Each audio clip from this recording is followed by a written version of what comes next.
Hello student. आज हम फिर से आपके लिए बीज संबंधित क्षेत्रफल से एक नया क्वेश्चन लेके आए हैं जो कि बोर्ड एग्जाम में अक्सर ही पूछे जाते हैं। चलिए इस प्रकार के क्वेश्चन को हम कैसे बनाएं। चलिए आइए, सबसे पहले हम लोग क्या करेंगे, सवाल को पढ़ लेंगे। क्या सवाल है कि एक तार जो वृत्ताकार है की त्रिज्या 42 सेंटीमीटर। कहने का अर्थ है वृत्ताकार जो तार है, वृत्ताकार तार की जो त्रिज्या होगी वो कितना होगी, वो आपका कितना दिया गया है, तो 42 सेंटीमीटर दिया गया। तो बोल रहा है कि एक तार जो वृत्ताकार है की त्रिज्या 42 सेंटीमीटर है, इसे मोड़कर एक वर्ग बनाया जाता है। तो क्या किया गया है, जो वृत्ताकार तार है उसको खोल के पूरी तरीके से क्या कर दिया है गया है, तो वर्ग बना दिया गया है। तो वर्ग की क्या करना है, भुजा ज्ञात करना। तो कहने का अर्थ है जब भी कोई चीज वृत्ताकार हो, अगर उसकी लंबाई ज्ञात करना हो तो कहने उसका मतलब होता है आपका परिधि। उसका क्या मतलब होता है कि आपको परिधि ज्ञात करना है। तो प्रश्न से हम लोग चलेंगे।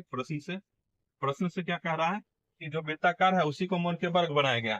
तो जो वृत्त का परिधि होगा, जो वृत्त का परिधि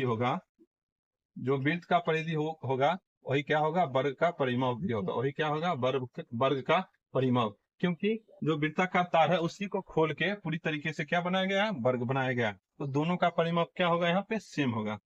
तो वृत्त की परिधि का जो सूत्र होता है 2πr होता है, और वर्ग का परिमाप का जो सूत्र होगा 4 गुने क्या हो जाएगा आपका, भुजा, 4 गुने भुजा।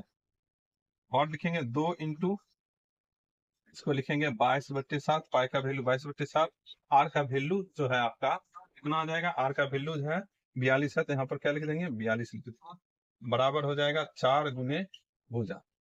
4 गुने क्या हो जाएगा, भुजा। तो इसको काट दीजिए, 7 को 6 बार में काटिए, 42 को 6 बार में काटिए, यानी कि 7 से क्या हो जाएगा, 42 हो जाएगा। ठीक है। अब इस तीनों को क्या करेंगे, 2 इंटू 22 इंटू 6 लिख देंगे। और ये 4 जो गुना है, 4 जो गुना में है वो क्या हो जाएगा आपका, भाग में हो जाएगा। क्या हो जाएगा, भाग में हो जाएगा।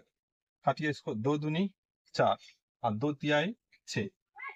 तो हमारे पास क्या बचा है, इसीलिए लिखेंगे भुजा इक्वल टू 22 मल्टीप्लाई 3, तो 22 दिया क्या हो जाएगा, 66 सेंटीमीटर हो जाएगा। यही आपका जो है आंसर है।